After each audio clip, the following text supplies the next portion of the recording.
On today's episode of Titus and Tate, college basketball is back in the courtroom. Oh, what? Coming to a courtroom near you, college basketball. Yes. Stop me if you've heard this before.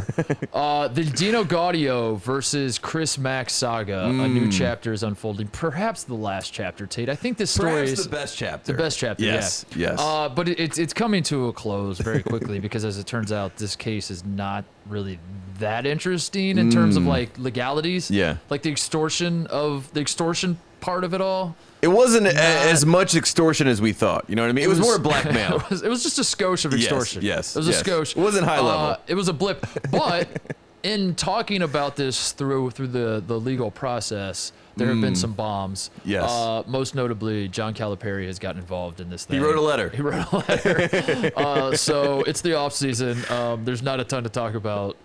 We're going to talk about this. This is going to be huge. Yeah. Also, Emoni Bates to Memphis, which is something that Tate Stradamus over here, who famously reported Coach K was having a farewell tour. Yes. Was going. That was reported. That was reported. This was something that was said to me in passing. Emoni Bates to Memphis. I did not report it, but I did mention it. Yes. But now I am reporting it. You're ready to report it. Now I'm reporting it. It's official. Emoni, he's going to Memphis. The steam is building. The smoke is built. The steam has turned into smoke, and there might be fire on the horizon. My favorite ball brother is the crystal ball. You know what I mean? There's Lonzo, LaMelo. You know, there's the real one. Crystal balls are pointing towards Memphis. So we'll talk about Emoni Bates stabbing Michigan State in the back a little bit. Also, J.R. Smith is back to playing not golf. going back to school, going to school. Yes. For the first time. Yes. He is Rodney Dangerfield at this point, and we give him all the respect, and we're very excited. Why about can't he this. play basketball? This is an idea I threw out on one of the other shows where like, why can't he argue that my name, image, likeness was used by the NBA for years? And I have been extorted by the NBA. Yeah, and now I would like to have my college career start the clock. I do like that you can play another sport. You know what I mean? Like in my mind, all I can think about is LeBron James. You know, he retires from the NBA in 2 years, and he's like, "I'm going back to Ohio State. And I'm going to play football." What's wrong with that? I would watch. I like it. Great idea. All that coming up, but first, Woody Durham.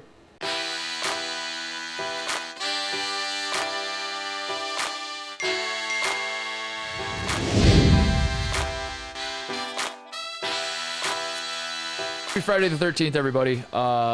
It is Friday the 13th. Yeah, you didn't think about that. I did not, but I was born on the 13th. Were you born on Friday the 13th? Yeah, no, not Friday. Saturday the 13th. Wasn't Friday the 13th? Your birthday in 2020 was on Friday, right? Exactly. Like when COVID. Yeah, when the world ended, started. It was Friday the 13th. Yes. Yeah, the world ended. And my family is very superstitious, so you know, when I was about to be born on the 13th, everyone was like, "Please, please don't let this happen. Wait another day." But is this the first Friday the 13th since that one? I think so. How many? Maybe are this there? is the end. You know what I mean? What if I wake up? It's from Friday the 13th to the next Friday the 13th. It checks out. I hope so. We wake up and for like one day, COVID is gone. We've eradicated it, and then for Saturday the 14th, we wake up and it's back. Yeah. It's like, Groundhog Day. Damn it. So let's talk about Chris Mack and Dino Gaudio. If you're not paying I'm clapping. I'm so excited. If you're not paying attention to what's going on here, you might remember Dino Gaudio fired from the University of Louisville. This was a head scratcher for a lot of people because Dino Gaudio and Chris Mack were BFF. Close. They were very close for 30 years, 20 years. What's the number they were throwing out there? Well, For Coach over Cal, 45 Coach years. Cal was close to him for 38 years. So it's not longer quite- than Chris Mack. So Yeah, Chris Mack is like yeah. 32 years. 32 years, Yeah. whatever. Cal knows him better. Think of a big number. That's how many years these two are friends. Are you saying lifetime contract? That's how There long is. he's known him. Yes, There was. Exactly. And Dino Gaudio unceremoniously gets kicked to the curb. The details were very hazy. Fired. Yes. Which doesn't happen often-ish. Most I don't people know. part ways. They part ways. He was fired. He was fired. He was straight up Yes. fired. And the fact that Chris Mack and Dino Gaudio were buddies and they had a history together that was mostly positive, we had thought, it was a little shocking. And then Luke Murray was also let go or Yes. parted ways. He or was parted fired. ways. He was parted ways. Yes. And suddenly you're looking around and you're like, what the hell's going on with this Louisville bat? They did not make the NCAA tournament this year, so maybe it was just like, let's hit a reset button. But at the same time, this is weird. This is very weird. Yeah. We found out later why it was weird. Because Dino Gaudio was apparently trying to extort Chris Mack. Yes. But was it before he was fired? Was it after he was fired? Anyway, Dino Gaudio gets federal charges, right? Which makes it sound more serious. I don't know if it really is or not, but He gets federally charged with extortion, which you might remember we had Mike Rutherford. Anytime anything bad happens in Louisville basketball, we give him a call. We put out the bad signal for Mike. Let's call Mike. Spoiler alert: we're not having Mike on. I did a lot of soul searching after the last time he came on, and I really thought about it, and I was like, he's absolutely right. Like that's not good. We shouldn't do that. We'd much rather Mike listen to this and then be upset that he was not asked to be on. That's what it is. As we erroneously say things and predict things, and he's like, that's not true. Yeah, for the next 20 minutes, we're just gonna get everything wrong. Yes. So Mike listens to this, gets pissed off, and then wants to come back. Never talk about Louisville again without calling me. And then he forgets that we only have him on when. Yeah, he just signed up for this. Gotcha. So Gaudio, what was the official narrative? That he was fired and then tried to extort, right? Yes. The original report that we got, and this is coming now, we figured out from the Chris Mack camp, right? I think there's two different camps. There's the Dino Gaudio camp and there's the Chris Mack camp. And the Chris Mack camp put out to the world that Dino Gaudio had recorded some conversations and was trying to use those recorded conversations against Chris Mack, basically to get his severance, to get what he was owed from the school. Right. And that was how it was reported. Everyone's like, Dino Gaudio, what an idiot. I can't believe he's doing this. That is, extortion to a T, yada, yada, yada. And then the big thing that we learned from this whole fallout is that Chris Mack recorded the conversation. So it was not Dino Gaudio. So that was the first thing we need to point out. In court. We have not learned. Jim, do you know the difference between blackmail and extortion? No, I think they're pretty much the same thing. Really? I just Googled it. I think extortion is worse, right? Did you Google it? Yeah, I think that's just like the more legal term you're looking for. Were you Googling it because we were talking about it, or is it unrelated reason? Yeah, because you were talking about it, yeah. It's funny. I was actually just Googling this week, as it turns out. This is making its way through the court process. Gaudio, for what it's worth, took a plea deal, so he faces 0 prison time. This is why I said at the top that the legal part of this is kind of definitely a blip. It's not kind of a blip, it definitely is.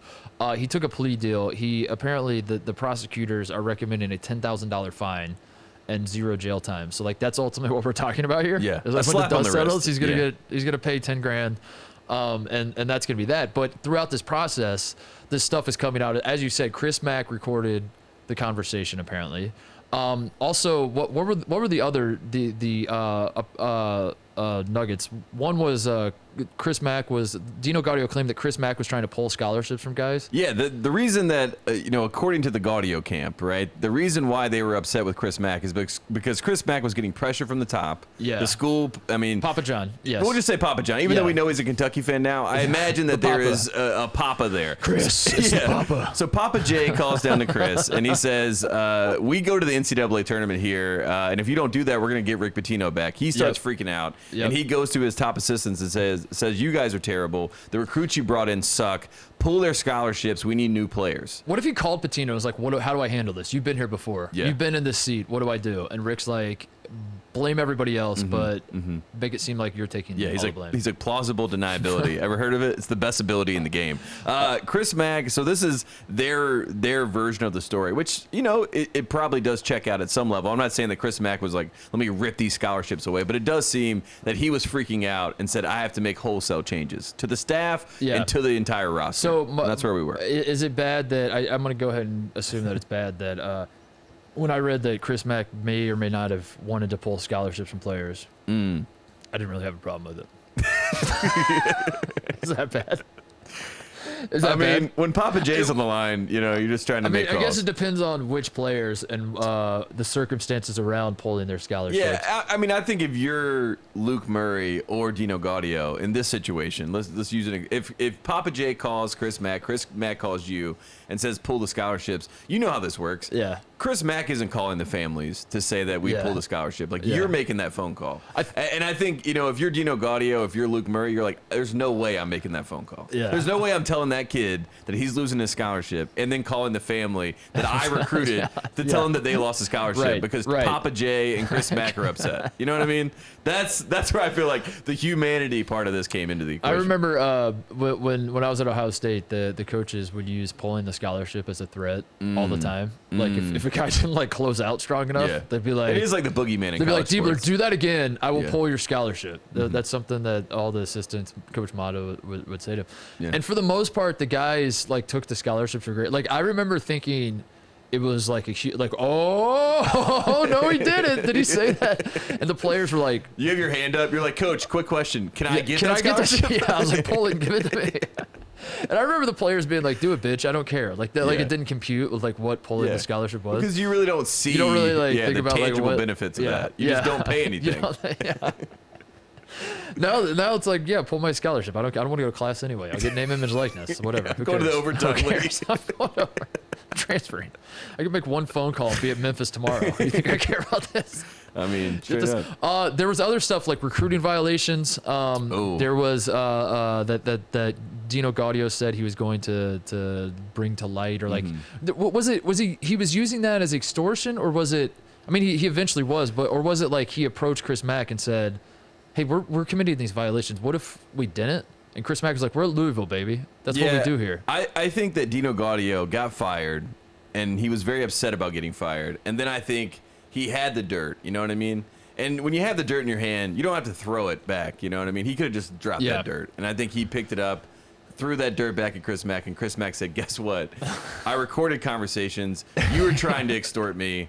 I'll see you in court." And Dino Gaudio was like, what? I thought we were friends. Wait, what? He's like, that was a veiled threat. You're having a snowball fight with your friend. You hit him in the face, and then he says, "I'm pressing charges." Exactly. He's like, "I'm suing. What? I'm calling my dad, and we're suing you." Literally, that's what happened. Sorry, what? There was disagreement on COVID protocols. I don't know. That's about it. But the big takeaway, though, let's get to the real this is meats the and meat. potatoes of what's going on here. John Calipari wrote a letter with the UK men's basketball logo just bigger than anything stamped on the paper. From the UK men's basketball. He wrote a letter to the Honorable Benjamin, what's the guy's name? Beaton. Benjamin Beaton is the judge's name, by the way, which I don't know. That sounds... It sounds fake. I mean, this letter, when I saw this letter, I thought that a Kentucky fan had photoshopped it and like made it look real and written this whole thing out. Because when you read it, you're like, there's no way that John Calipari writes like this, right? Yeah. But I guess maybe so. Like you said, we need like a 5th grader to read this and then sign his name. Like this was very, I mean... Listen, understand that I understand that, like, I consider the source of what I'm about to say, because like I think that this was for PR. We knew Calipari. This is straight up for PR. I do not give Calipari the benefit of the doubt for literally anything. He could just like fire off a tweet that's like, "Good morning, everybody," and I'd be like, "What's his angle?" Yeah. What's he doing here? So I understand that I'm not exactly the most unbiased source, but. This reeks of just like a PR move, right? Like of course. I see that Chris Mack is down, and like this is my chance. Everyone's been waiting for the answer to the video when Chris Mack did like the wrestling promo and was calling out Kentucky and saying that they can't win without Kenny Payne on the bench. Like Calipari's been sitting silently, and we've been waiting. When is the haymaker going to come back? This is the haymaker. This is his version of the haymaker, and he knew that it was. You know what I mean? When he sent this letter in, he's like, "This is 5 stars. We did it. High fives around." It was basically a letter that's like, "I know Dino Gaudio better than anybody. Better than anyone. He's a great man. He is not a pervert. He's just an Italian." I think that's what he said. Something like that. He just goes on and on about Dino Gaudio's the best. And like my takeaway as I'm reading this is like, so John, hire Dino Gaudio? Are you gonna put Dino Gaudio on your staff, right, when all this blows over? No, but Dino Gaudio is a great man. Like you said, this is just this is John Calipari. Just this is his version of the haymaker. This is, and I gotta say, this is doing wonders for the Kentucky-Louisville rivalry in the sense of like I'm slowly talking myself into. It's the new Cincinnati, dude. Roy Williams retired. Coach K stepping down. Now you got Hubert Davis and John Shire, and I'm looking at that situation. Duke, Carolina. I'm looking at what's going on with Kentucky, Louisville. Louisville just beat Kentucky in the rivalry. That's all I've been waiting for. I've been waiting for Louisville to actually win this ball game. John Shire's going to do something to make me hate him. Don't you worry about that. I'm waiting on the weasel. He's a weasel. You know what I mean? And we're waiting for the weasel to rise, and we'll see what happens. Is that what happened? The weasel rises? The weasel rises. That's like Coach K came. We're like, who's this weasel? I think of weasels or yeast? Yeah, both. They both rise. I just want to say that John Calipari's letter in general, I mean, he goes through, talks about, Dino dealing with, one of his assistant coach's daughter had cancer. I mean, he goes full throttle with how good of a man Dino Gaudio is. And he does at the end, he does what we love, plausible deniability. He says Dino has accepted responsibility for his actions. And he will pay that $10,000 fine and move on. Hefty fine. And that's it's a beautiful journey. So are you team? Let's just get right down to it. Are we Team Gaudio or Team Chris Mack? I'm Team Gaudio. I think so too. Yeah. And I didn't think that was possible. Like the original report, there's no way that I leave that conversation and say I'm Team Gaudio. But as this is all played out, there's no way that Chris Mack looks like a snake in this whole thing. Yeah. Which is not what you want. That's not any scenario. I find that interesting that it feels like the public at large has got to a Louisville point fans, by where, the way, they're defending Chris Mack and they're going at Dino Gaudio even harder. They're doubling down. They're like, Dino Gaudio's an idiot. I can't believe we let him around our program. I mean, the Louisville fans are riled up. I'm not sure Mike Rutherford is, but his base. I think Mike is just like, please. Like, please stop. Yes, literally. I'm already dead. Yes, stop yelling. But the Louisville fans are fired up, and they want Gaudio's head. I mean, they really do. They're like they want him to have a press conference. They want to boo this man. I pulled up Mike wrote an article today. Dino Gaudio tells his side, and then the line underneath it just says, "It never ends." It never ends. When you bring Chris Mack from Xavier, you say to yourself, we're bringing a guy who is willing to leave his alma mater. He's always been referred to as a good guy. He was definitely the moral authority in the Mick Cronin versus Chris Mack. A lot of people would say Chris Mack was more of the level-headed one, more even-keeled. Right. But when you look at it now, and you look at Mick Cronin at UCLA and Chris Mack at Louisville, I mean, I think Mick Cronin's winning the war. You know what I mean? Like, he lost a few battles back in the day when they were the 17 and 18 ranked team in the country and they were going head-to-head. Right. But on the other side of this, Mick Cronin wins, and that's good for us. Xavier Pac-12 was Chris Mack the coach of the 2011 game when the fight happened? Yes. Yeah, he had to have been. Zip 'em up. The zip 'em up game. Yeah. Chris Mack got the W on that one, and this is Mick's ultimate revenge. Mick's back. Mick, yeah. And JP McCura, I mean, he got the upper hand on Mick Cronin because he got him to snap a couple times and then made fun of him for snapping. It was like, you're talking to a kid, and Mick Cronin's like, you're not a kid. Dude, it's flipping on its head here. Yeah, Mick's the good I'm guy. very much I'm pro Mick. I was always a Mack guy because I'm Skip Prosser guy, and now I'm looking at Mick. I was Team McCura in the JP McCura Mick Cronin feud only because I thought it was just hilarious that that JP McCura was also saying some horrible heinous things. You know what I mean? Yeah. That was the funniest part. Then he's like, I didn't say anything. But like, I went at it with the attitude of like JP McCura is it's just a bad he's younger. Mick Cronin's supposed to be the whole thing was just funny to me. And, I mean, we remember JP McCura got a DMP at a 3x3U event because he was basically like, I'm too hungover. He just showed up in sweatpants. Like, that's the kind of guy he is. He's like he should have played in the 80s, He's the best. But it was just when they were fighting with each other, and they still kind of are, by the way. I don't think they ever really buried the hatchet. When they were fighting with each other, I just I remember thinking like, there's no matter what JP McCura is saying to Mick Cronin or Mick Cronin is saying back, I'm always going to be Team JP because the whole thing is just hilarious. That that just doesn't happen in college basketball. Where guys are shit talking head Mick coaches. Cronin, you know what I mean? Mick Cronin's like, don't ever address the player. Just stay on the high road here. And he got him to come low. Yeah. Dude, we got to get Mick on the show. It's been a while. I know. Ask him about JP. Just like everything, dude. Like, I mean, this dude was getting chested by Teddy Valentine when he was at Cincinnati, and now look at it. Like, all of his enemies are losing. They're just taking L after L. And Mick Cronin's thriving. Yeah. In Los Angeles. Final Four at UCLA. Do you think Mick knows how to surf yet? No, he never will. He never will. He went out there one day, though. You know how it is. You got to go out there one day. You got to at least give it a shot, like the old college try, and then you say, "This isn't for me." The only way I'm selling my Mick Cronin stock at this point is he gets hair plugs or something, and he just he very obviously gets plastic surgery. I think if he comes and shows up and his bald head is blonde, I think that's when we know that he's gone full Hollywood. We're like, oh my god. And he wears lifts on the sidelines. Now all of a sudden he looks like he's 6'1", and you're like, what's going on here? Da Vinci suits on. You're like, I think Mick Cronin is too in with the Compton Magic. Oh man! Congratulations to Louisville basketball for making headlines yet again. Yeah, do we even know the top recruit that's coming into Louisville? We haven't talked about basketball in so long. Since Brian Bowen, I think that was the last recruit that Carlik Jones almost made me care for a moment in time about Louisville. I remember Mike was doing his damnedest. He's like, I swear, dude, you're gonna love this guy. He's like ACC Player of the Year. ACC, and I was like, all right, I'll pay attention. I remember we had him on the show halfway through the season. He's like, we've been ranked twice this year. And I'm like, all right. You're like, really? No way. And I looked it up. You're 25th, 2 weeks.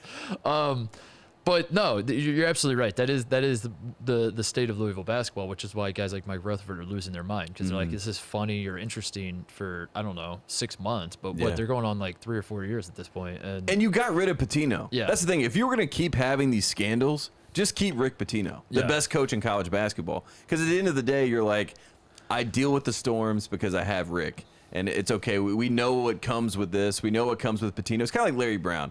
We know what we get when we have Larry Brown. Yeah. We got the NCAA now hovering over us, but we also have 5-star recruits coming in. You know, and that is what Rick is as a teacher and as a coach. And with Chris Mack, you're like, what do we even get here?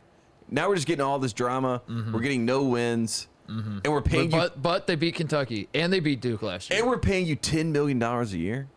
Are they really? Isn't that right? That was his deal. I feel like I remember when he left Xavier, we were like, what was the number that you would leave for? And I think it was $10 million a year that he was going for. Chris Mack, how much? I don't care. Who cares? I want to say $10 million. I just tried to Google it. I didn't care. But $10 million. Yeah, but I also feel like every time you say Chris Mack's salary goes up $1 million. Yeah, exactly. For the Exactly. By the time the season Coach starts, K he's is going to making $20 million a year. Okay. Making matters worse for Louisville is the fact that they have, from my perspective, Louisville basketball has 2 rivals, Tate. Obviously, the rivalry with Kentucky, which is arguably the greatest rivalry in college basketball history. Louisville, on paper, they are the last 2 times they have met, Tate. They are 1-1. Each team is 1-1. It does not get more even than that. You do have a good point. It might be like the does not get more rivalry even of the than future. that. Yeah, you know, the next 20 years. The Dippin' Dots of college basketball. Yeah. Just you wait. Kentucky is going to be better this year. They've made a lot of moves. They've also changed their schedule. They've changed everything. Like Kentucky is on the come up. Kentucky basketball is back. Yes. The other rival, Tate, which is the team I want to talk about right now, is the Memphis Tigers, who have historically been a rival of Louisville's. I don't know if Louisville fans still hate Memphis as much. Probably not, but I still think, like, all things equal, I feel like they should, like because I mean, Coach Cal and Memphis is basically molded into Kentucky. Like Derrick Rose went to Kentucky now. It really has. You know what I mean? And with Penny taking over at Memphis and basically playing the exact same game, he's taking it back. Cal is playing. Yeah. Like, I really do feel like the history books will just push them 2 together, and they just both existed as the same school. It was Nick Richards all along. Years. He just said it was a blue school. It's blue. Yeah. That's like, why'd you come here? That's all that matters. School was blue. Memphis is now, believe it or not, folks, according to the crystal balls on 24/7, Emoni Bates to Memphis is gaining steam. I don't even think it's gaining steam. I think the steam has been gained. Yes. I think they possess the steam. The It's steam a is ball now of steam. possessed. Yes. What they're going to do with the steam, we will find out soon enough. When we did our last podcast, Tate, I talked about Emoni Bates suddenly like putting out. We talked about his top 4. We talked about a little stuff. 24/7. Because I remember talking about the rankings are bullshit and all that, and I had the rank. I was looking right at it. Emoni Bates was 100% according to Crystal Balls. It sounds like the sister of Lonzo. Crystal Balls.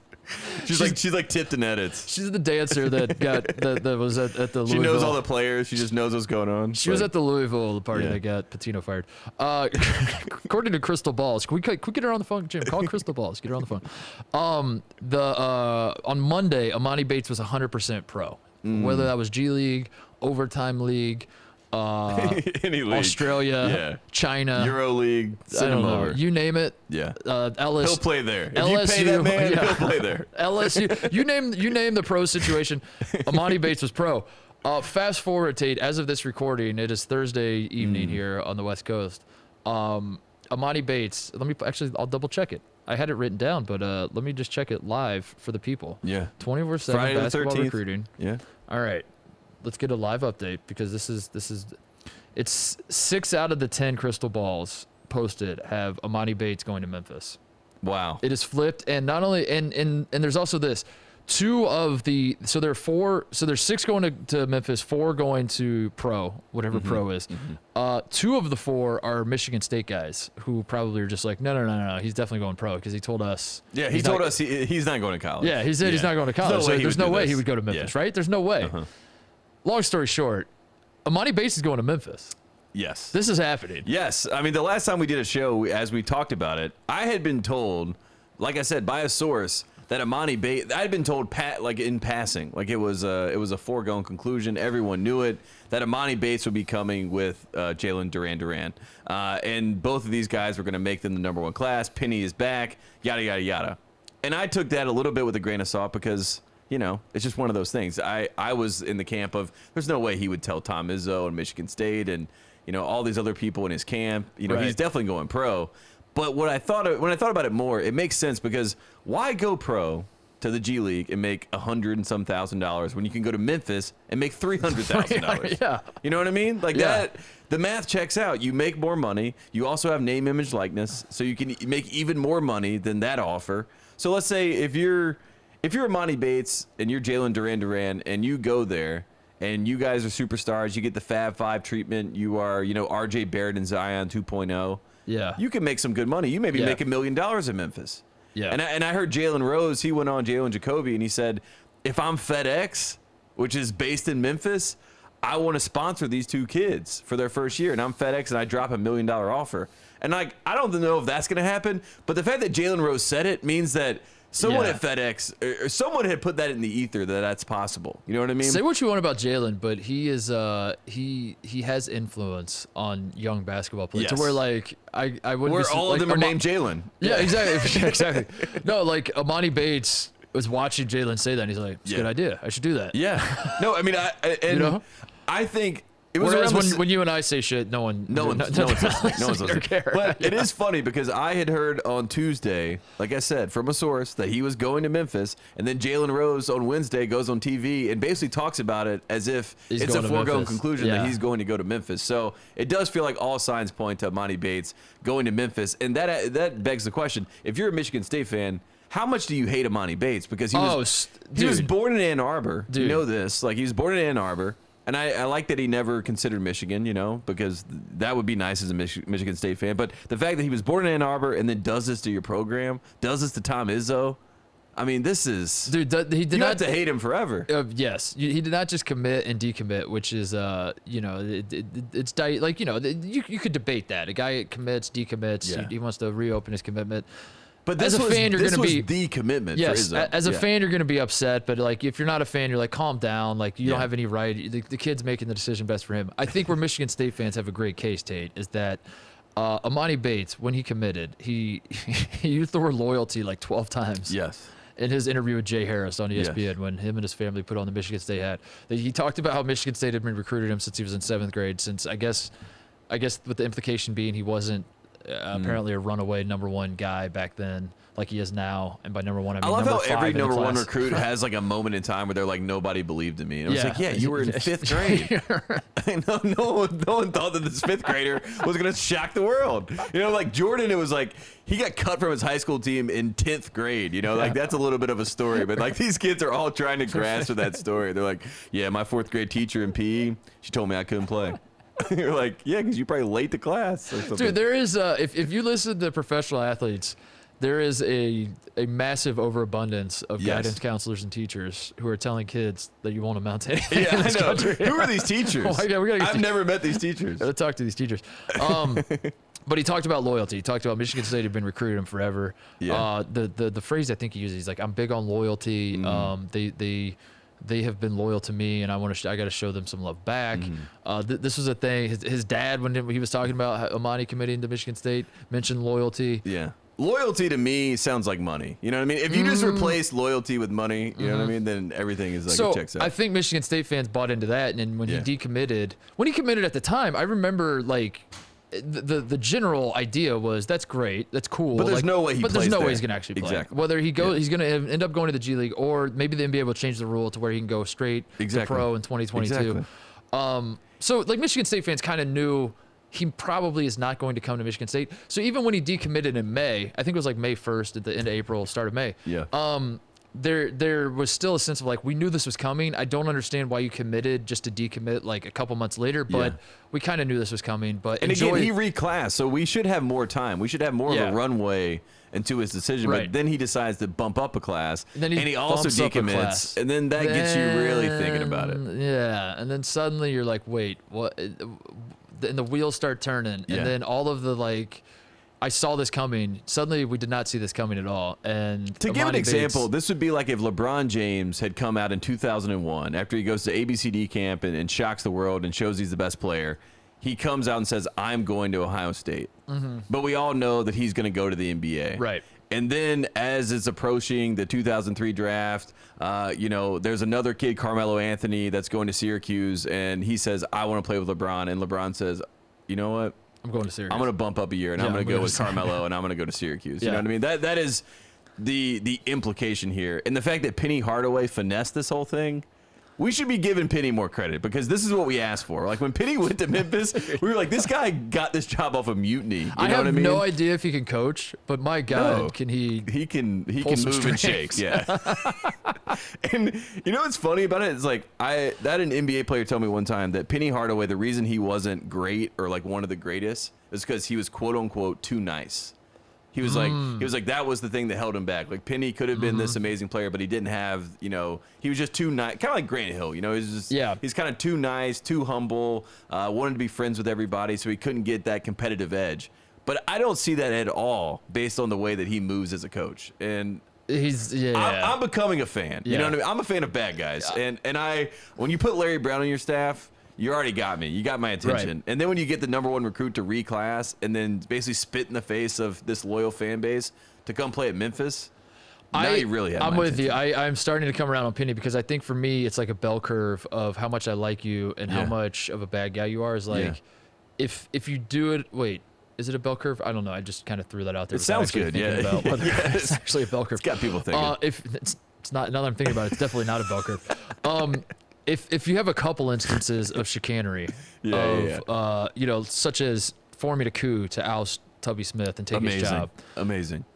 Getting the Weissman family to move. Like a couple instances, I'm like, I don't like this guy. I don't like the vibe he's putting off. I don't like how he's crapping all over the sanctity of college basketball. Yeah. I don't like anything about this.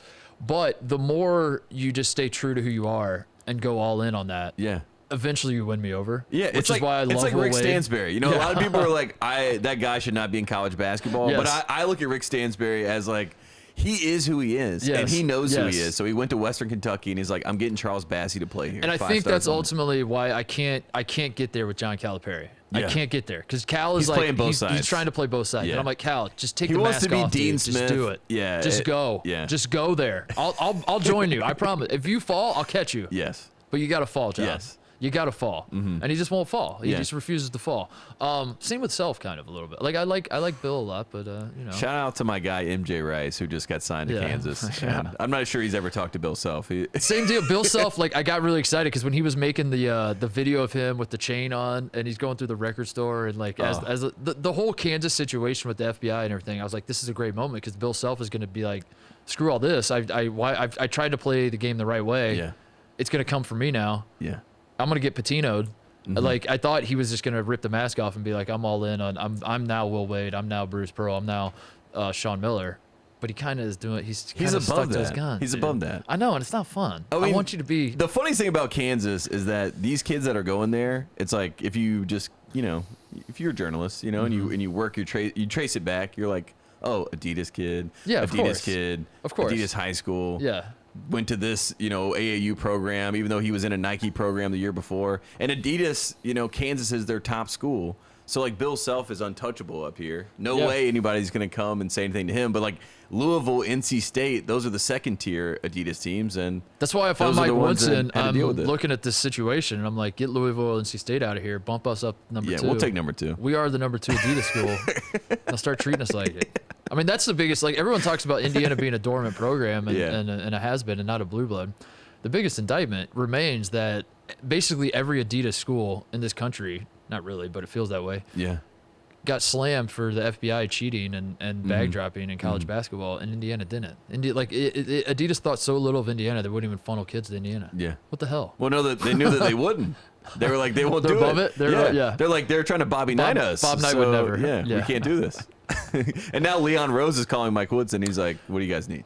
To answer your question, if I'm Michigan State, I am not happy in the slightest, and I think they have every right to be. And not even just in the sports fandom part of this, where it's like, of course I'm going to be upset that the best player decommitted to our school and is going to another school. I think they got the way this was handled by the Emoni Bates and the Bates family. If in fact he ends up going to Memphis, it's messed up. Yeah, there's no other way to put it.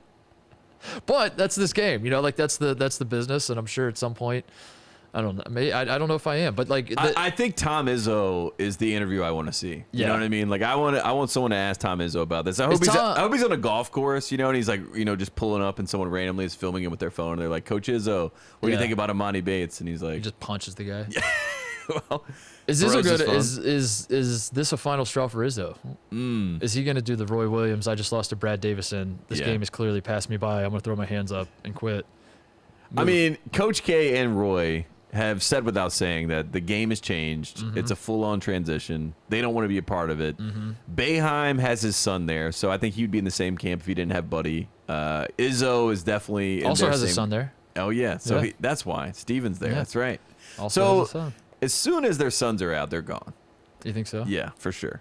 No doubt about it. If I was Izzo, the old guard is done, and Mick Cronin is going to be the face of the new guard. Here's the other thing: it's not just that this happened to Tom Izzo in Michigan State. Assuming that it happens, which again, Crystal Balls is on the phone. Yes. And she's telling us this is she's happening. Working. It's not just that this happened. It's that if something like this happened 10, 15, 20 years ago, everybody is rushing to Tom Izzo's defense. Everybody is piling on Emoni Bates and the family and saying, like, this is garbage. This is not how you handle your business. Yes. This is a clear sign of immaturity, et cetera, et cetera, et cetera. Now the opposite's happened where Tom Izzo did dirty. And he's left standing there just like, is anyone going to have my back? And everyone's like, the kid did what's best for him. Shut up, coach. Yeah. And then he has to take, it's not about you. Coach, I bet if you wanted to quit Michigan State and go coach the Cavs, you could have done that. So why don't you shut up and sit there and take it? Facts. And then Tom Izzo's like, you know what? I'm going to go to that golf course. See you guys. I'll see you guys later.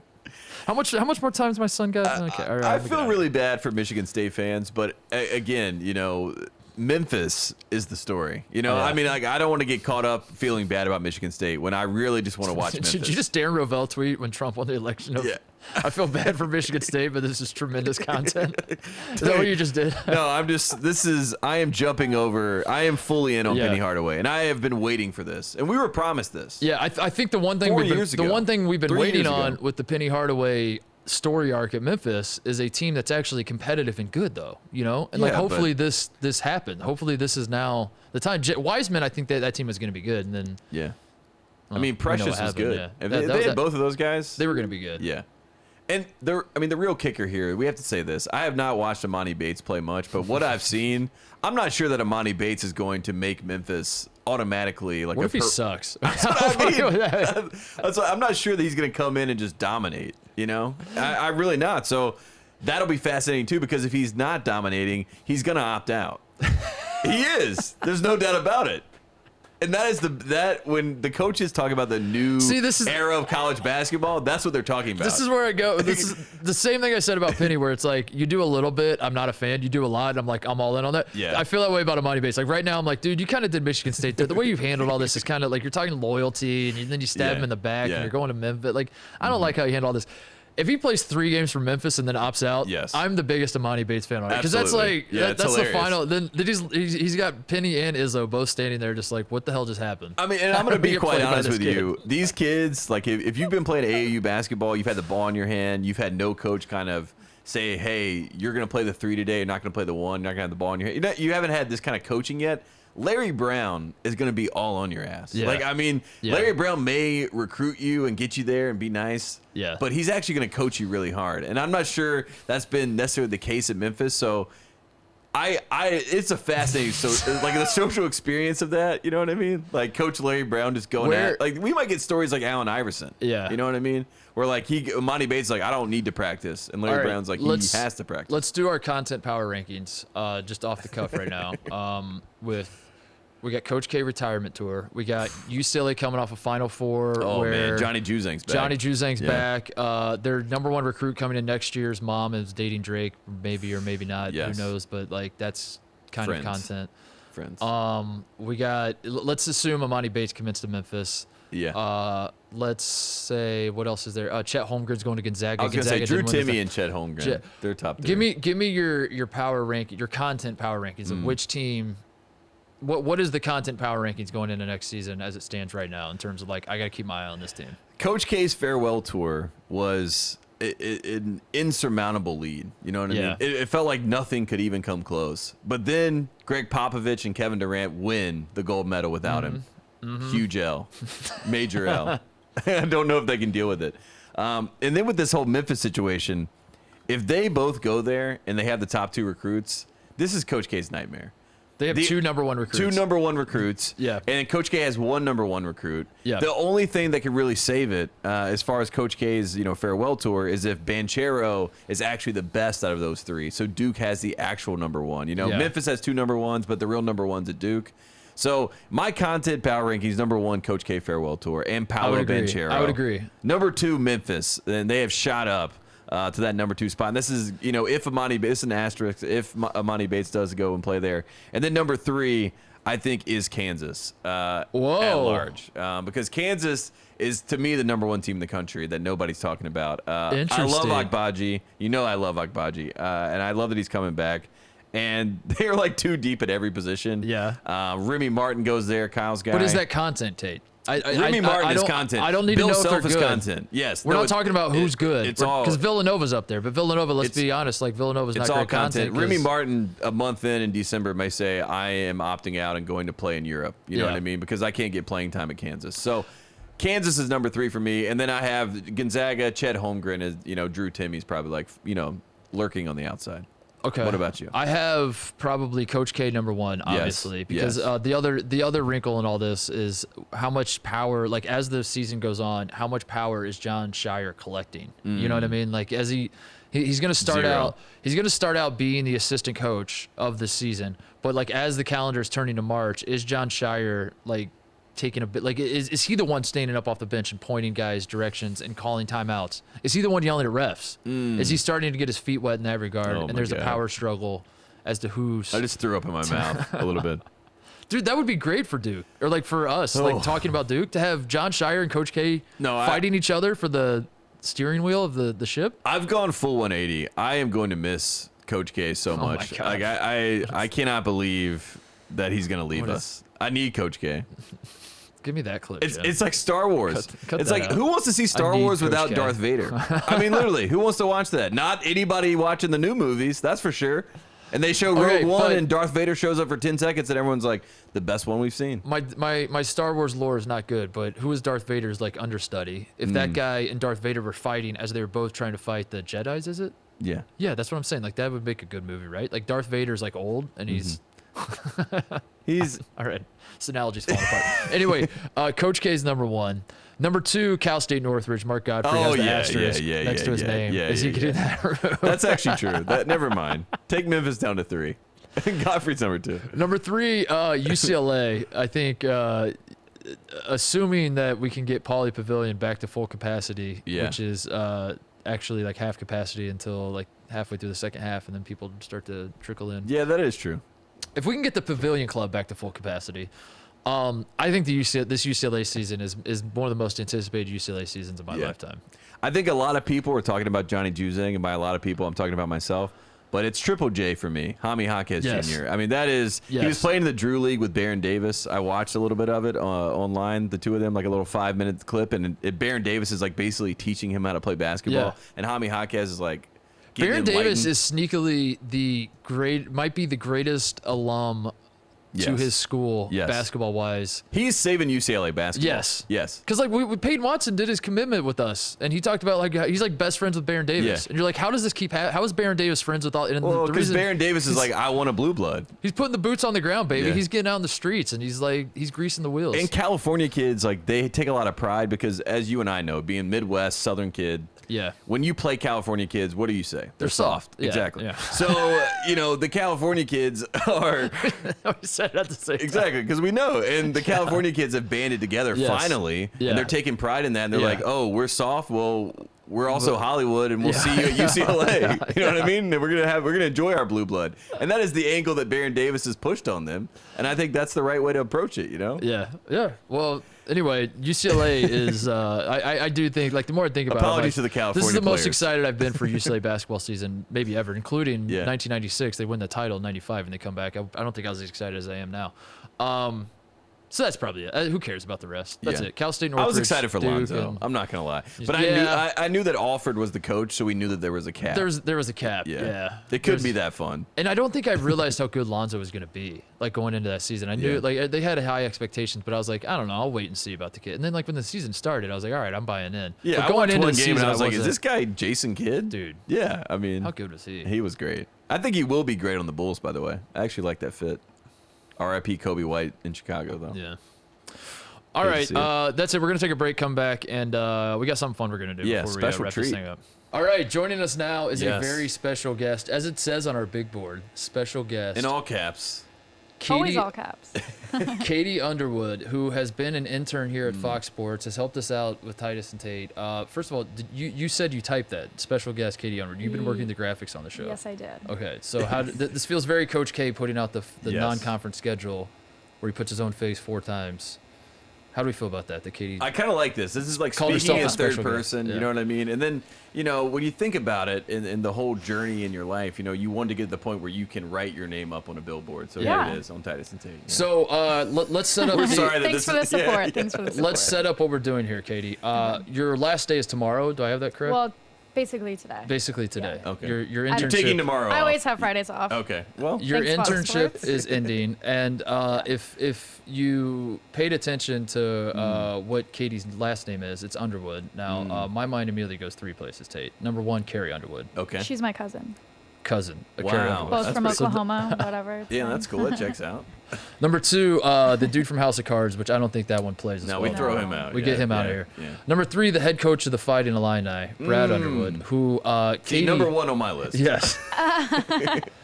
Katie is related to in some capacity. Katie, would you like to tell the people at home how you're related to Brad Underwood? He happens to be my father. Yes. Oh, wow. So So- my understanding is you have an interest in journalism. Yes. Part of the reason you took this internship at Fox is to get your foot in the door of sports journalism. What Tate and I are going to do on your last day is teach you a lesson about gotcha journalism. And Katie, we Yeah. got you because we're putting you in the chair. And we're asking you about your Now you're in dad. the hot seat. Now we can ask you anything. Let's go. Let's get it going. Can't think of anything better. What is that like? I'm fascinated by this. Coaches' kids. We talk about coaches' kids all the time on this show. Too. Yes. Usually it's like players. Usually it's Brad Calipari. Steven Izzo gets shout outs. But we've done it with like Jay Billis' Buddy son. Boeheim, Yeah, I mean, Jay Billis' anyone son. in the media that has children, we are trying to be friendly with them, but we also like to talk to them and pick their brain. What kind of coach's daughter are you? Like a Hayden Panettiere and Friday Night Lights type? Are you like I'm not really into basketball that much? Yeah. How would you do a self-assessment here? Or Hayden Panettiere and Remember the Titans, where you just That's like what I love meant, the not game. Friday Night Lights. Yeah. What did I say, Friday Night Lights? Yeah, well, I was like, is she in Yeah, that? Yeah. definitely they remember the Titans. I don't know. Literally, ball is life. That's all I have to say. Really? Like, Wow, that's good to hear. it's constant. Is and I that, love it, Is that by so. choice? Yeah.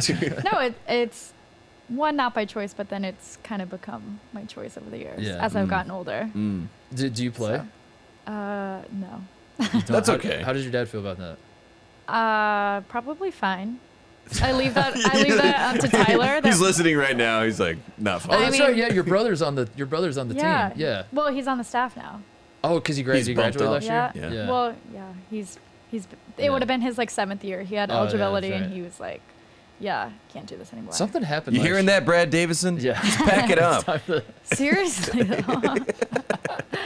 What's it like being in the public eye a little bit, where like people. Has your dad like had a talk with you where he's like, no, listen, Yeah. Katie, if you so much as do X, Y, Z, this is a reflection on the Illinois basketball program. Yes. So I need you to keep it together. Yes. Well, yeah, I'll give you a great example. So this was kind of my choice. I mean, just because of, I don't know, living as a coach's daughter. So COVID obviously happened. And so at the start of last year, so junior year of college, I was like, I do not want to be the person to ruin Illinois basketball for everybody. Because I was like, I still want to see my dad. I want to see my brother. I want to see my family. So I like voluntarily chose to like kind of isolate from everyone for like a semester. I mean, that's dedication. No, That's ballist life. No, I know. Ballist life. So no one got COVID. I never got COVID. My family was safe. What were your friends saying the whole time? Were they happy about this? Because they're like, if Katie's gonna hunker down and bunker down with the team, No, we I literally obviously are gonna win the national championship. That's what I would think. That was my thinking. I was like, I mean, we're gonna win it all. Yeah. Like, how do we not? So how do you feel about Cameron Crutwig when I say that name? COVID wasn't your problem. It was Cameron Crutwig. Did you guys see the tweet? It was like my fall plans, and it was like The Delta variant. Yeah. And it was Cameron Crutwig. Yeah, Yes. that was my favorite. We don't have to talk about him. It's okay. Yeah, That's PTSD. We said you could say pass to anything. That was our one rule. We did tell her that. We're like, That's how gotcha journalism works. You have to give them one thing. You're like, you can always say pass. So you go to Illinois, I Yes. assume. Yes. I do. Would that be? Did you have a choice in this matter? Do you feel? Well, okay, so I went to 3 high schools, Yeah. and every year I was like, oh, I'm gonna go. I thought I was gonna go somewhere in Texas when I lived there. Stephen F. Austin days. Yeah, Yeah. Stephen F. Austin What days. town's that in? Not Nacogdoches. Yeah. I was Try saying that. yeah, I was like, I hope someone else says it. Then I was like, oh, Oklahoma State. I thought my dad was going to be there forever. Then my senior year, we moved to Champaign, and I was like, where the heck do I go? So I applied literally the most random schools ever. Do you And ever, then I was like, I might as well just stay here. Like, I just got here. do you ever Yeah. like try to? Do you ever like pull your dad aside and be like, I mean, we've been in Kansas State, Oklahoma State, South Carolina. Nacogdoches, Texas, Champaign, Illinois. Like, can we get the St. John's job? Can we get the LMU job? Like, can we get like something popping here, Dad? Where like I can live in a real city here? Whoa, South Carolina. That was in Columbia. That was fun. That was fun. Other than Champaign, because Champagne's obviously your favorite. But Well- what's your favorite? What's your favorite city? What's your favorite one that you've lived in other than Champaign? They're all different for so many reasons. Texas is like home. Yeah. Because I lived there only 3 years, but I was a little older. So Texas is home, but my family's from Kansas. But Columbia, South Carolina was like my favorite place to live. Yeah. I mean, like 'em that's a all. big W for Columbia, South Yeah. Carolina, by the way. I mean, I Yeah. don't think a lot of people would say that would be the number one choice there. Yeah, just like living. I mean, no one cared about basketball, so that was the only downfall. Yeah. Whereas like the smaller towns like, Stillwater, Oklahoma, it's like, well, You probably were incognito at South Carolina a little bit. I mean, people. Well, and when my dad was there, I mean, we were just not good, so no one cared. Yeah. No one had ever cared about basketball there. And So- Spurrier was still there, I think, at the time. Yeah. Yeah. So. Yeah. This has been a while ago. How much do you have to? Do you personally bother learning the traditions and the lore of each place you're at and all that kind of stuff, or you just kind of like trust that it's gonna find its way to you when you move to New? I hate to admit it because I go to school at Illinois, but sometimes, because you know the saying like ILL, and then you say I and I. Yeah. Yeah. Sometimes I just like, I still don't understand it, and I still don't grasp it. So someone will be like ILO, and I'm like, yeah, ILO. You're like, that's us. And I'm like, oh shoot, that's not what I'm supposed to be saying right now. But She's Michael Scott, like trying to get someone to say up dog, and then you just look at the camera and you're like, Got him. I mean, yeah. So they catch on after a while. They Yeah. catch on. Is there, so Titus and I, obviously, we talk about, all the coaches and their children. Brad Calipari is probably number one on our power rankings. He has a tattoo famously that says earned, not given.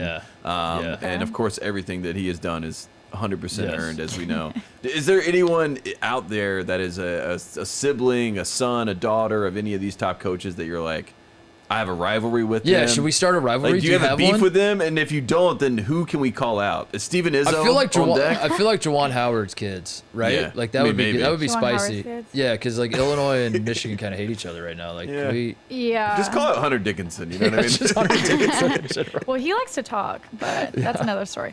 I don't know. One comes to mind, but I don't know if I should.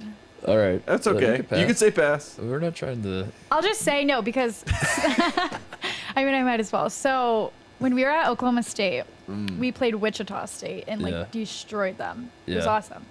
So Greg Marshall was the coach at Wichita State. Maggie Marshall, Yeah. she's my age. Oh. So we were like, there was some stuff there. We eventually became like friends. Now we don't talk anymore, but That's all right. This is part. so of it's just like kind of funny. Like, Yeah. I mean, that was a good beef too. You know what I Yeah, mean?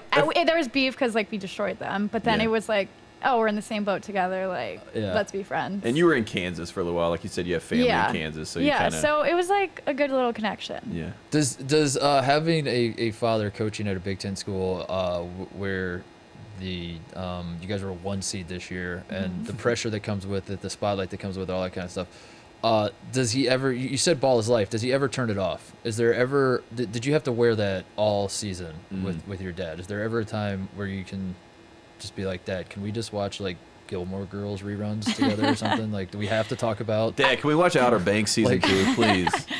Guys, it literally doesn't stop. So like ever. What was the off season like? As Tate and I were doing our shows, and we're like, oh my God, Illinois basketball's falling apart because all the coaches are leaving. Like, just from your perspective, what was the were you telling your dad what you were hearing from us? You're like, the journalists here. No, definitely not. Well, I mean, the off season, I honestly just felt bad. Yeah. But it was fine. Like, everyone was saying it was like the worst off season ever, and I was like, honestly, we're fine. Yeah. Like, we're great. And if we look back, you know, we're saying all this, and you're just sitting over there, and you're like, I'm like they're running, fine. like, When we did the show, when I walked in, and I was like, I want to spend like 20 minutes talking about Illinois basketball. He was sitting right over there, just like taking it all in. Yeah. Good job, guys. Yeah, she's like recording on her phone for her dad. Here's what they're saying. Well, one of the things on this program that we love is the message to the haters. So we were the haters. We were saying Illinois was dead. Yep. Kofi Cockburn was going to the NBA. So do you have a message for the people like us who were saying that? Because Kofi Cockburn obviously stays at home. You guys have Trent Frazier coming back. Andre Curbelo. Yeah, so we have a real squad now. So do you want to say something to the rest of the Big Ten and the rest of the haters that were, like Hunter Dickinson that was saying all this stuff? Yeah. To the haters, I say trust the process. It's very Joel Embiid of you. Okay. But to Hunter Dickinson, see you in the fall. Oh. See you in the spring. Let's go. I mean, what is my dad like? 5-0 against? Oh, Michigan? yes. I don't know what the like actual stat is, but I mean it checks out. We'll for say the record, 5-0. I do believe that Illinois should be the Big Ten champion this year. Yeah, don't get me started on Yeah, that. I know. I got fired up about it too, and everyone thought it was like anti-Michigan. It really wasn't. It was just like anti. Kofi Cockburn's the best big in the Big Ten. Yeah, well, I think that's fair too. Yeah. He is. I agree. I'm saying that on the show officially. I just what about your time at Fox? What have you enjoyed? What have you learned? What's your favorite what's your favorite show to work on, because you've been working on other shows as well? Totally, you guys. Thank you. Thank you. I feel like I relate to it the most, but honestly, this has been the most incredible summer. Just meeting everybody, like being able to sit here with you guys. Yeah. It's so cool. Yeah. What's been the worst part? Who's treated you poorly? This camera guy over here has not been nice. No, I'm kidding. We'll go bust some heads. John's not been nice. Oh man, is there anything else, Tate? No, I mean, I think this was just a nice experience. Now we know that Katie's keeping an eye on she's us. now been folded into the family, by the way, Katie. So now we're Illinois fans now. Yeah, as the season progresses. If you guys are ever in Champaign, let me know. I mean, we're gonna be in Champaign. We're gonna be in Champaign at some point. And if you ever hear a thing or two and you want to just like throw some eye emojis with a link to something the or other, question mark duffel bag emoji. That's all you gotta do. We speak in emojis, so like you have plausible deniability. If you just send Tate and I a DM using just emojis, which I understand the setup of this premise sounds a little sketchy. Cut that. Sounds a little sketchy. We'll understand it. So if you just do like eye emojis and then the 100 with the line. Yeah, and then like Plain. down sign, like it's gonna touch down, and then we're going to pay this top recruit, like that. And then when the You can read between the FBI lines. and then when the FBI calls, you can just be like, I didn't say anything. No. I was I was literally just emojis. sending a picture. Yeah, you were It like, was I was literally flying emoji. back to LA to say hey to my I guys. touched down in LAX. Exactly. Like whatever. Yeah. What has this internship been valuable to you? Have you learned anything? Or has it just been all fun and I learned games? so much. All right. Like That's it important. exceeded my expectations. Like so much. I did the same internship in 2014. you I was an really? intern at Fox At Sports. Fox Sports? Yeah, and FS1 launched that same summer. No I was there in the way. background when it launched. I was like, this is the future of sports. That's so Carissa sick. Thompson was like, we got this set, we got that set. And I was like, I'm You're like, confused. I'm so confused. But I did learn a lot. It was a great No, internship. it's awesome. I mean, Fox is an unbelievable company. So. Yeah. And in the future, let's see, 7 years, if we do the math right, you'll be sitting right here. Yeah. You'll have your own Host show. team, podcast with I don't know who would be the equivalent. Maggie of Marshall, or whatever her name was. Yeah, right. Marshall and Underwood. Right. Oh boy. Right. That'll be it. That'd All right. be interesting. Well, Katie, we appreciate it. Yeah, thanks for having me on, guys. We're proud of you, Katie. What's your my last question? What's your end goal? What do you want to do with journalism? Journalism's a broad thing. What are we trying to do? You trying Sports broadcasting. Nice. Goal, sideline reporting, in studio hosting. Just the whole. I have to be around. Yeah, Jenny Taft. Yeah. Love Jenny I Taft. have to be around sports. Yeah. So whatever that is, count me in. It's fun because there's no stakes whatsoever. You can be wrong about everything, and Yeah. if you, in fact, you might get bigger if you're wrong about everything. If you're wrong about everything. Yeah, you people, win. People kind of love it. Like if you're reporting on war, for example, and you're wrong, that's a problem. Then you're. Yeah. That's a problem. You messed up. Yes. You're reporting on sports, and you're like Illinois is doomed, and then now you look up, and Illinois is like probably the third or fourth best. Because you can always caveat it. You were like, look, they were doomed until this, and that happened. Yeah. You know? You can come up with anything. It's great. Exactly. All right, we close every show, as you know, with shout outs and closeouts. Do you have Shout outs any and that you wanna- closeouts, see? Do you want to? Yeah, We get there it? you go. Look at that. She's Oh, working yes. as she's talking to us. Yes. Unbelievable. Do you have anybody you want to shout out? Ayo DeSumo. Chicago Bulls, Summer Yes. League, Yeah. balling He's out. killing it. Yeah, Is he we'd love really? to see I that. haven't seen Yeah, him he's play. killing well. it. That's what I was saying. Kobe White's got to get out of there. He's got to go somewhere else. Yeah. Because Io's coming. Lonzo's there. Is Wow. Io your favorite? Just as a fan, if you have to pick like a favorite player your dad has Easy. coached, I wasn't gonna say. Yeah. Okay. What? your favorite player that you, like just being a fan of your dad's teams, and you're like, I want to see Thomas that guy Walkup. succeed. Like Thomas Walkup, Andre Curbelo. Oh, Yeah. wow. Jeffrey Curbello's already Carroll. supplanting people. Yeah. That's encouraging if you're a fan of Illinois. Phil Forte. Duh. Phil Forte. That's a Phil good one. Forte might be the one. Yeah. That's a good one. Trent Frazier. Duh. Oh, love Like a Trent brother. Frazier. So. Yeah. All right. Yeah. All right. There's so many. Yeah. All right. Trent Frazier's number one. I got to get that jersey. I got to get that Yeah. Frazier jersey. I need that. I need that ASAP. Do I'll you see have- what I can do. Oh, please. Do you have shout outs, Tate? I just Wrap want it to up. shout. I was going to shout out just in general the summer league experience. I am watching all these games, and Kai Jones and the Charlotte Hornets are just—they're dunking all over everybody. Did Trey Jones? He hit a game winner against us? And Against Kai. Or because no? nobody cares about the outcome of summer league. That's not why we're here. No one's keeping score. You know what I mean? This is like when you play golf with your friends. You're like, I'm not keeping score. You know what I mean? We're just We're having just a good time out here here. for a good time. Exactly. Not a And our long team time. looks great. Katie gets it.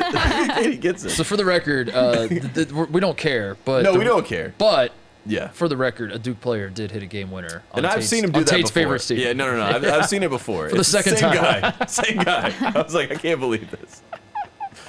Oh man. I want to speaking of Duke, I want to shout out Coach K. Oh yeah. I'm gonna shout him out.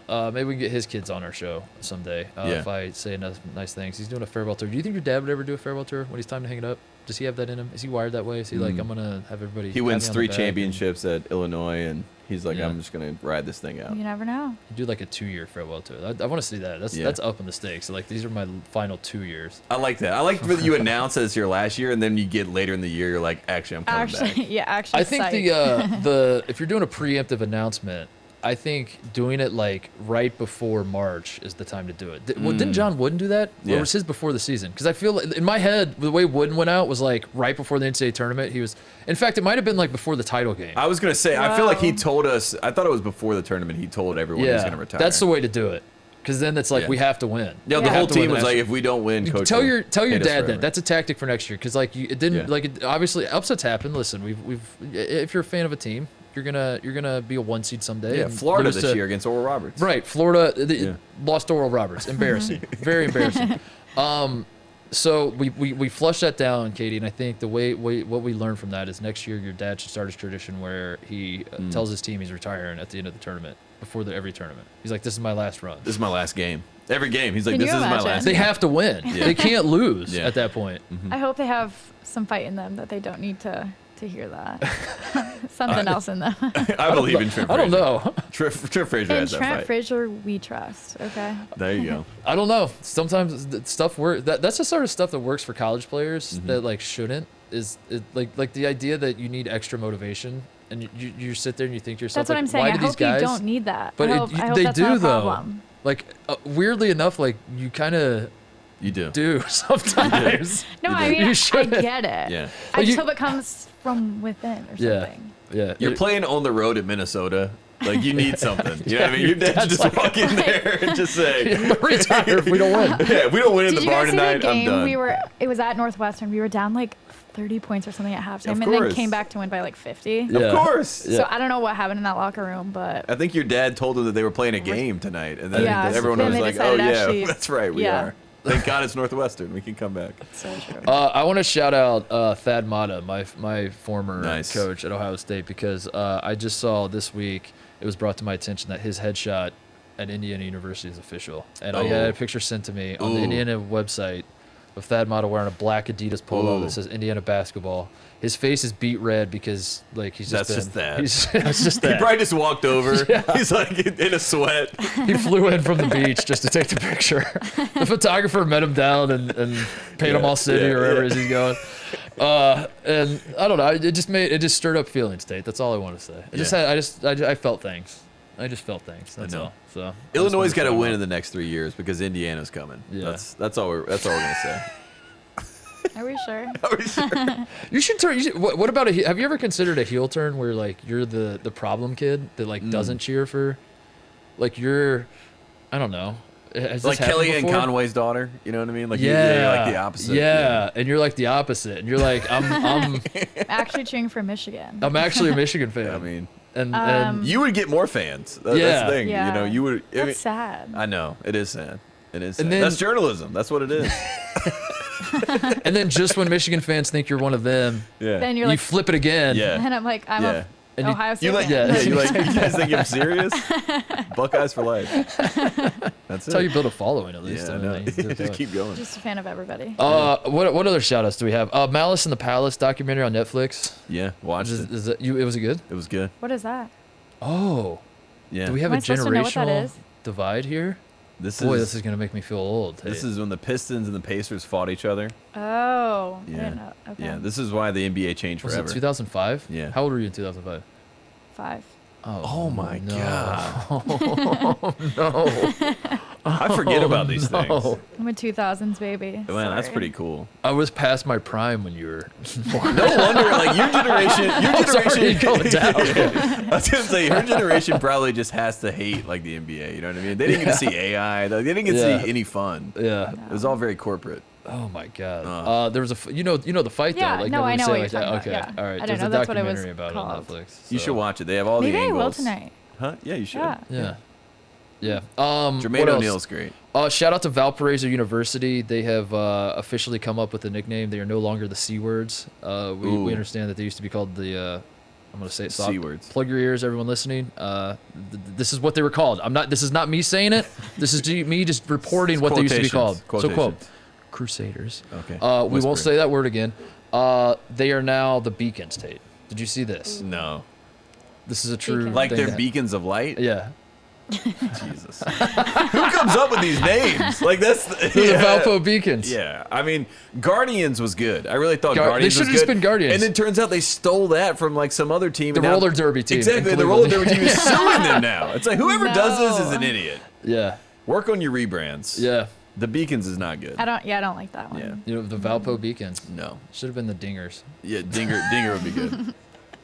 better than Beacon, that's for sure. What else is there? I had something else. Oh, Brownsburg Little League. I wrote that down. Are they in the College World Series? They were the Little League World Series. Oh, They were Little about to be. League, yeah. We won the Indiana State Championship. Uh-huh. My hometown. When I was actually the same age as the guys that made the Little League World Series. They went to 2 Little League World Series in 3 years, Katie, and it became like a huge deal in our town because we were like, we are. Katie, this is the year that you were born. Yeah, this is this is literally. Yes, it was. It was 2000? literally right when she was born. Yeah. Nice. And it became like a point of pride for our town. And I think they went 2 in 3 years. In the middle year, they didn't make the World Series, but they won the state championship, and they were like 2 or 3 games away from making the World Series. And then fast forward to this year, Brownsburg won the state championship. They were playing on television for a spot in the Little League World Series, and they got absolutely rocked. Yeah. But they were like, of the Great Lakes region, we were the Indiana representative, and I think they were like 1 or 2 wins away or something. I don't know. That's what I keep telling myself. That's the worst part of. Great run for the boys, though. Yeah. Just wanted to shout them out. Well, you can win the state run. championship, and then you boys. think you're on top of the world. You're going to the Little League World Series, but then, like you said, it's regional. So then you play the Virginia. This is what's happened to my brother. Then they had to play the Virginia team, and then the Virginia team blew him out. Yeah. And you're like, did we really win anything? Yeah, exactly. You leave on this really sour note. You're like, we were just the champions. Now I'm not sure we are. Yeah. Brownsburg was the champ. Lance Lynn was pitching in the Field of Dreams game tonight. He was on the. Nice. He led us to the World Series in '99. Wow. But yeah, I want to shout out the boys because I show love to the hometown when we do things. Is that it? Is there anything else? Can we shout out Brad Underwood and Yeah, Illinois and Trent Frazier and just good vibes. I picked them to Let's win the give national good championship vibes. last year. Yeah, and I feel like I he cursed did. them, so I am hoping I'm gonna stay away this year, but I'm also gonna pull for them. I'm gonna shout out Katie too. Thanks for all the hard work you've done behind the scenes for the show. We appreciate it. We hope you learn stuff. We hope for better or worse, though we should say that what Tate and I do is not how sports journalism Do not works. go to a class and say, I actually have some jourlisc thouts. Don't correct Have you guys your heard of professor. got you journalism? Don't correct your professor. Be like, I learned this trick where you just DM eye emojis. If you want to get us, I'm sure they'd love it. We got no answer, by the way, from Stanford or did. Tyrell No? Terry. Yeah, I we never got no did. answer. No answer. Maybe We may send follow another up. one. Yeah, exactly. That's what Another journalist emoji. does. You get it. emoji. Katie, you're the best. Thank you. If this is the last time we hear from you on the show, something's gone horribly wrong. So please Well, make I'll be sure back that in the that's not- fall. Okay. But remotely. All right. So I won't be here with you guys. Well, That's okay. I mean, we're Unfortunately. used to remote. You're at gonna this be a point. senior, right? Yeah. Yep. Well, you're gonna graduate, and then Who knows? We'll I don't know. LA is I'll always be here. back in LA. Yeah. At LA some will always point. be Yeah. here. There you go. You can always work the graphics on our show. Of course. Sorry, Jim. Shout outs and closeouts forever. All right, that's the show. Thank you guys for listening. We'll see you next week. Bang. Hey there, thanks for watching Titus and Tate. For the full friend of the program experience, subscribe right below and come join us for all things college basketball. The action is heating up. Come join Titus and Tate.